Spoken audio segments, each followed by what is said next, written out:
ഇതൊരു അനുപമമായ ശുശ്രൂഷയാണ്. കർത്താവിൻ്റെ രക്ഷണീയവും മനുഷ്യവർഗത്തിൻ്റെ മുഴുവൻ പാപമോചനത്തിന് ഉതകുന്നതുമായ കഷ്ടാനുഭവ ദിവസങ്ങൾക്ക് മുന്നോടിയായി അവനോടുള്ള പങ്കാളിത്തത്തിൽ നിർവഹിക്കുന്ന നോമ്പാചരണത്തിൻ്റെ ആരംഭം. പ്രപഞ്ചം വലിയൊരു ഭവനവും തോട്ടവും, ഇതിലെ ഓരോ ഘടകവും അതിലെ അംഗങ്ങളുമാണ്.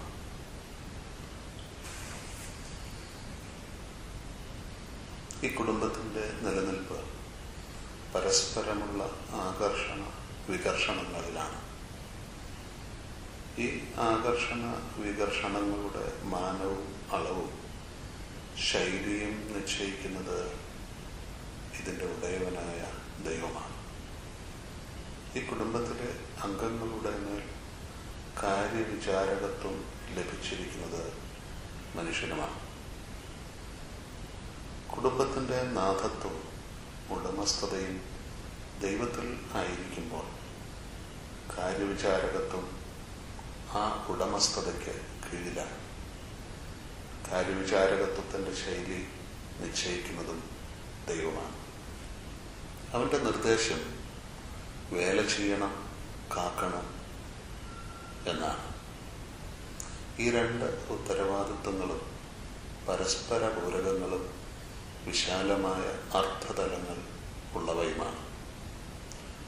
വേല ചെയ്യുന്നത് അതാതിൻ്റെ തനിമയെ ആദരിച്ചുകൊണ്ടും തനിമയുടെ നിലനിൽപ്പിനും വളർച്ചയ്ക്കും സഹായമാകാനും ആയിട്ടാണ്. വേല ചെയ്യുന്നത് ഭക്ഷണത്തിനാണ് എന്നാണ് നമ്മുടെ പൊതുധാരണ. അത് എൻ്റെ ഭക്ഷണത്തിന് എന്ന് ചുരുക്കി ധരിക്കുകയും ചെയ്യുന്നു.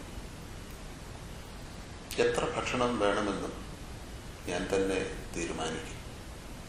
അപ്പോൾ വേല ചെയ്യലല്ല, മറിച്ച് എൻ്റെ ഭക്ഷണമാണ് പ്രധാനപ്പെട്ട കാര്യം. വേല ചെയ്യുന്നതോടൊപ്പം കാക്കുകയും വേണം. കാക്കുന്നത് തനത് ഭാവത്തെയും വ്യക്തിത്വത്തെയും അതിൻ്റെ പുലർച്ചയെയും ആണ്.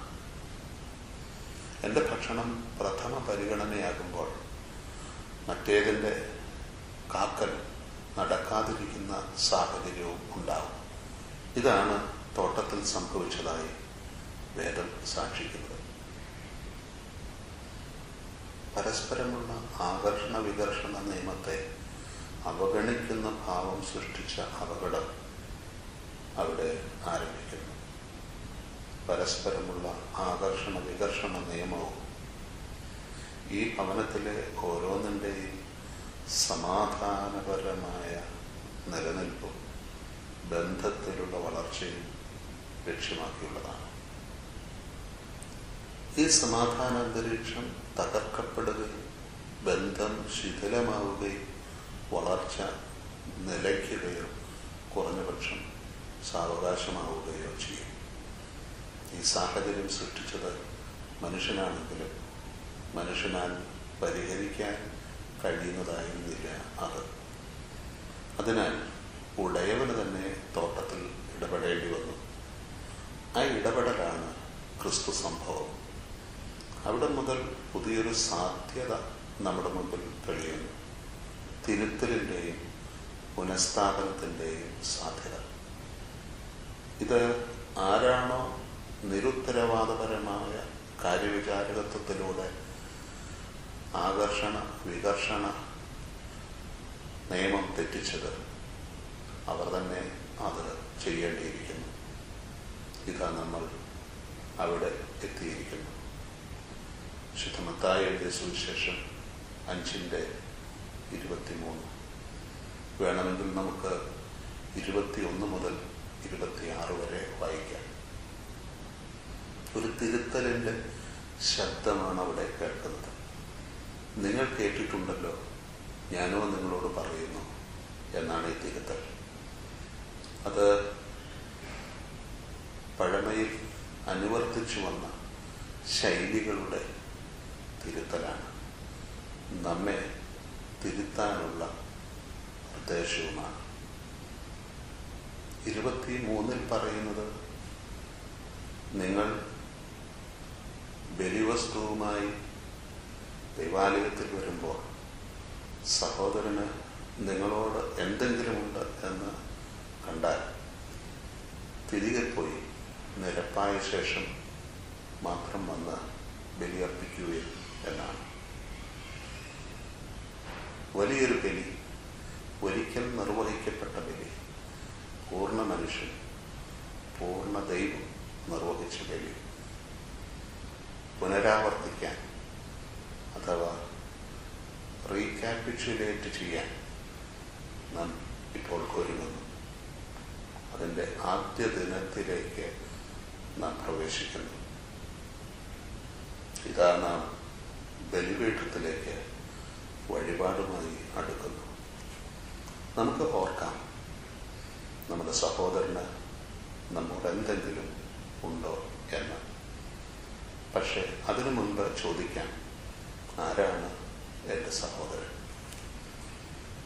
ഈ പ്രപഞ്ചം ഒരു ഭവനമാണ് എങ്കിൽ അതിലെ പരസ്പര ബന്ധത്തിൽ ജീവിക്കുന്ന ഏവരും ഒരു കുടുംബത്തിലെ അംഗമാണ്.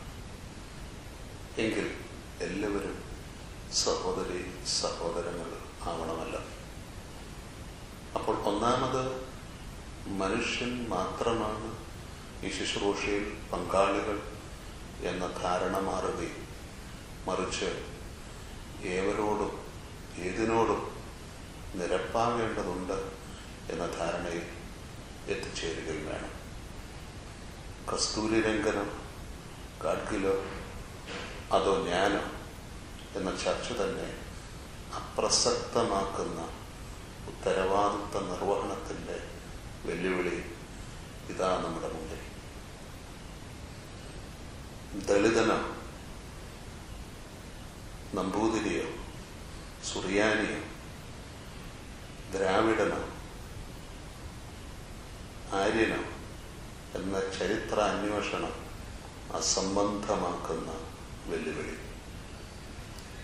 വെള്ളവും വായുവും പുഴയും മഴയും മലയും മണ്ണും കുത്തകയാക്കും എന്ന ചോദ്യം അപ്രസക്തമാക്കുന്ന വെല്ലുവിളി. സ്ത്രീയോ പുരുഷനോ കുടുംബത്തിന്റെ അധികാരി എന്ന ചോദ്യത്തിലെ വിവരക്കേടിനെതിരെയുള്ള വെല്ലുവിളി. പക്ഷേ ഒരു കാര്യത്തിൽ തീർച്ചയുണ്ട്, കാര്യവിചാരകത്വം ഭരമേൽപ്പിക്കപ്പെട്ട മനുഷ്യനാണ് ഇവിടെ പ്രവർത്തിക്കേണ്ടത്. പുനഃസ്ഥാപന പ്രക്രിയയിൽ ദൈവത്തോട് പങ്കാളിത്തത്തിൽ ഏർപ്പെടേണ്ടത് മനുഷ്യനാണ്. പക്ഷെ അവിടെയും ബന്ധവിച്ഛേദനമുണ്ടല്ലോ. നമുക്ക് അവിടെ തുടങ്ങാം. അയ്യോ, സ്വർഗത്തോടും സ്വർഗനാഥനായ അങ്ങയോടും ഞാൻ അവിശ്വസ്തനായിരുന്നു. എന്നോട് ക്ഷമിക്കൂ, എന്നെ തിരിച്ചെടുക്കൂ, പുനഃസ്ഥാപിക്കൂ. അവിടെ നിന്നും അടുത്ത ഘട്ടത്തിലേക്ക് കടക്കാം. ഈ പ്രകൃതിയെ സംരക്ഷിക്കേണ്ടിയിരുന്നപ്പോൾ പ്രകൃതി വിഭവങ്ങളുടെ പരമാവധി ചൂഷണം എന്ന് പറഞ്ഞ് പ്രവർത്തിച്ചതിനാൽ മുള്ളും പറക്കാരെ മുളപ്പിച്ച് അകാലത്തിൽ മണ്ണും മഴയും അമിതമഴയും വെയിലും കൊണ്ട് നമ്മോട് വല്ലതുമുണ്ട് എന്ന് പറയുന്ന പ്രകൃതി എന്ന സഹോദരനോട് നമുക്ക് ക്ഷമ ചോദിക്കാം. പ്രകൃതിയിലെ ഓരോ ഘടകത്തോടും ക്ഷമയായിരിക്കാം. കാലം തെറ്റിവന്ന് ഉള്ളിലെ പിണക്കം പ്രകടിപ്പിക്കുന്ന മഴയോടും മഞ്ഞിനോടും വെയിലിനോടും നമുക്ക് ക്ഷമയാചിക്കാം. അടുത്തും അകലത്തുമുള്ള മനുഷ്യനോടും നമുക്ക് നിരപ്പിനായി അപേക്ഷിക്കാം.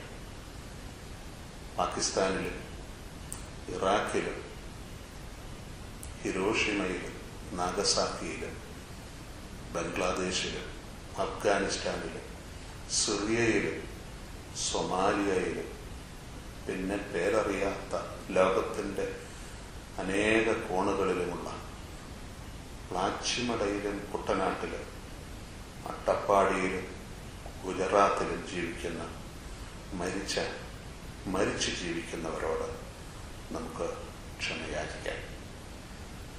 അധകൃതരെന്ന് പറഞ്ഞ് അപമാനിച്ച ദളിതരോട്, നിങ്ങളിൽ നിന്ന് വൻപ് പറഞ്ഞ നമ്പൂതിരിമാരോട്, നിങ്ങൾ മനുഷ്യരല്ല എന്ന് പറഞ്ഞ കറുത്തവരോട് നമുക്ക് ക്ഷമ ചോദിക്കാം.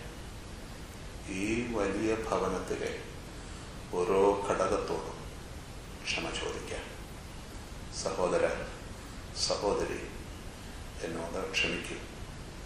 എനിക്ക് രക്ഷയുടെ പുനഃസ്ഥാപനത്തിൻ്റെ നിരപ്പിൻ്റെ ബലി അർപ്പിക്കേണ്ടിയിരിക്കുന്നു. എന്നോട് ക്ഷമിക്കൂ. എന്നോട്